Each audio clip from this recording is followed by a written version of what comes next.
My name is Mko Abiola'S. Well, I just thank God. I thank God that even though, I mean, this is 30 years later, that Nigerians still remember the man Abiola. And I put that to the fact that, he lived his life for the people. It's very important. Death is real. Everybody will die. But it's what you did whilst you're alive that will determine as to whether your immortality. It is what you did whilst alive that will determine your immortality. So I'm just very happy that Nigerians still remember the man MKO today, to the glory of God. Okay, if you're alive up till now, what do you think should be going in his mind, considering what has happened? The problems that he has gone through over 30 years, last 8 years in government of the former government, and now that one of his sons has actually taken over leadership in the country. It would please him no end. It will please him no end. See, Bola Ahmed Tinubu is a very loyal person. And I spoke at his mentorship thing. A mentorship thing was arranged for his mentors. For his mentees, beg your pardon, for his mentees to come speak about of what they know about him, and many people were there to speak. All right, and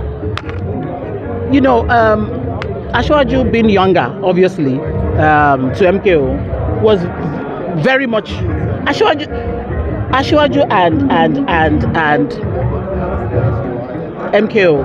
When I saw Femi Gbajabiamila, Mr. Speaker, with Ashwaju during the campaign trail, it reminded me so much of my dad and Ashwaju. They were like father-son, older brother, younger brother. I mean, I just kept everywhere I saw Femi Gbaja and Ashwaju. It rang home to me.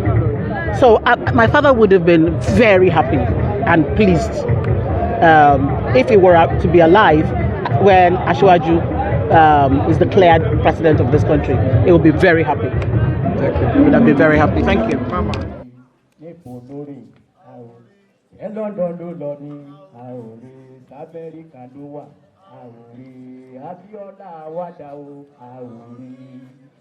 Thank you. Great Nigeria people. I was very happy for today so that to see this, because this struggle who had started is in 1993. I think I don't have much to say, that I thank God that my heart, my soul see all what they are doing here today. But I greet all those who organize the event, that every year, as you have been doing it, God will be protecting you, God will be with you, provide for you in Jesus' name. And what our learned SAN has said, because Babangida Mko Abiola to go in for the presidency in 1993. Having lured him to be part of it and having won the primary, I want all Nigerians, like I said, to ask him why he has annulled that election, the most freer election option entry. Unlike what is happening now. You started from your ward, from your local government, to your state. Abiola went through all this process and emerged as the flag bearer of SDP in Jos. And having done that, he now went ahead and annulled the most fair election, well recognized. Mko Abiola went through a lot of troubles after the annulment. I could remember when we were to vote for Epetedo, Mko Abiola went through the fence. A night to that Epetedo of the team, I was the one that did a decoy from here. Mko Abiola called me, said, Fashaki, come. We want to distract the attention of these people from here so that we'll be able to go out for our mission tomorrow. He gave me this cloth. The cloth is still in my wardrobe till tomorrow. And I'm going to wear it tomorrow because I have an interview in one of the televisions to let them see. He gave me that cloth, I wore it, and he said his driver should take me in his car with an escort. And we went straight to Mama Yemi's place in Ogudu. And the police led us to that place around 2 o'clock. When we got there, I came down. Even the wife did not know I'm not children. He has even played the complimentary. And when I came down, he drove the car into the garage. And I came down. That was how the attention of the police was diverted from here. About 3 o'clock, they bombarded Ogudu and was searching for Mko Abiola'S. Mko Abiola'S went through the fence because of Nigerians, because of his slogan, farewell to poverty. Farewell to poverty. And I'm happy. And after the speech at the Betedo, he said this is the most dangerous thing in my life. Because there was no security at all that could have protected him. It was only myself, Asho, and Babariri, and this boy that have died now, that was with us. We could struggle to manage him into his car after the pronouncement. So what I'm saying in essence is that Nigeria should learn a lesson of what has happened during June 12th. And I'm happy today that the product of June 12th is the president of Nigeria. That is my happiness.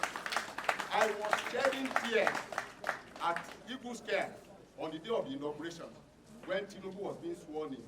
I was shedding tears of joy that despite the fact that Awolowo could not make it, they did not allow Abiola to make it.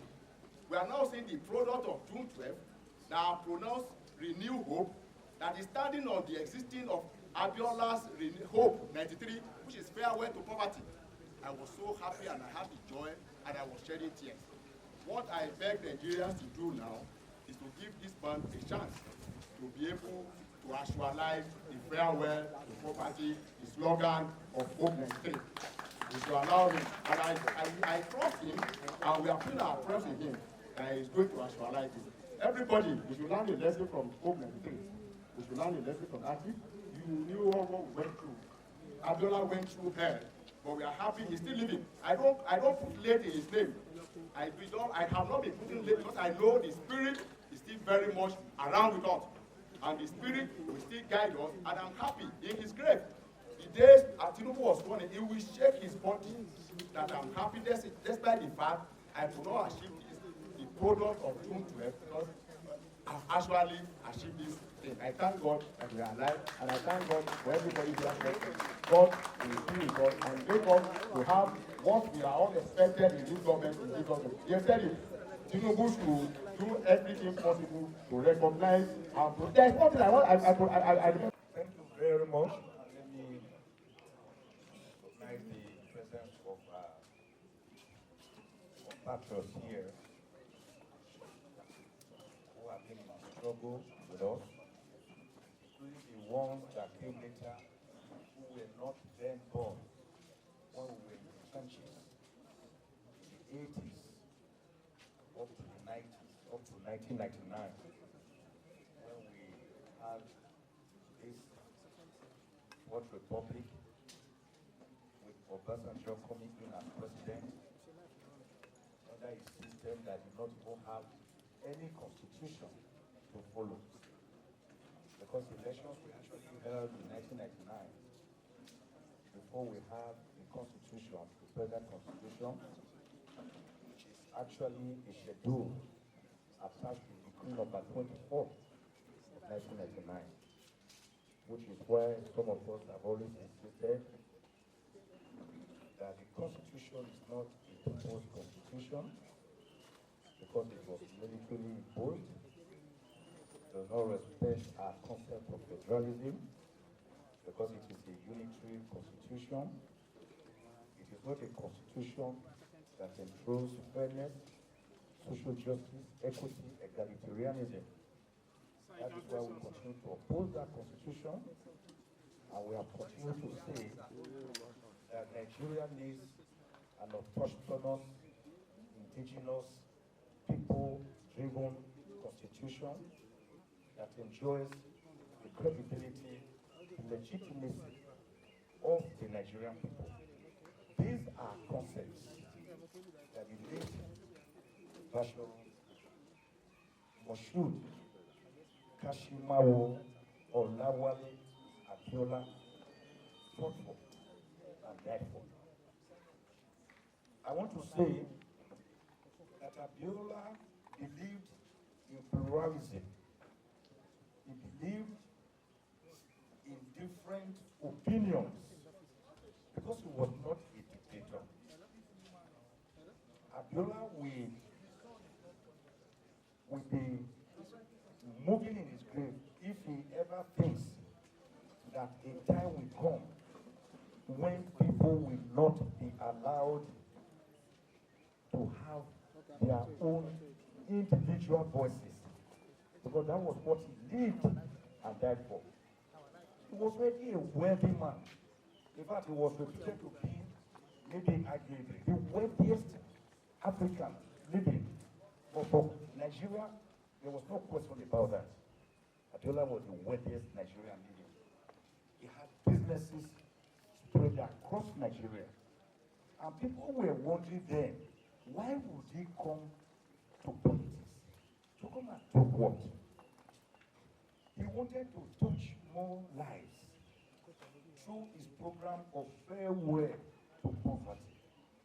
He knew that his individual wealth, which he was busy spreading, to use his words, like manure onto plants, would not touch every nook and cranny. And that the only way to do it was through the democratic process.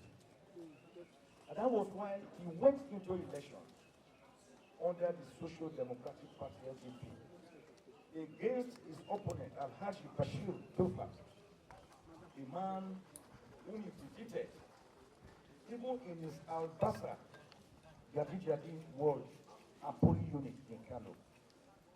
Abiola ran on a Muslim ticket. It was unthinkable. But Nigerians did not give a damn. Over 29 million Nigerians voted for him. Military barracks, police barracks, he won.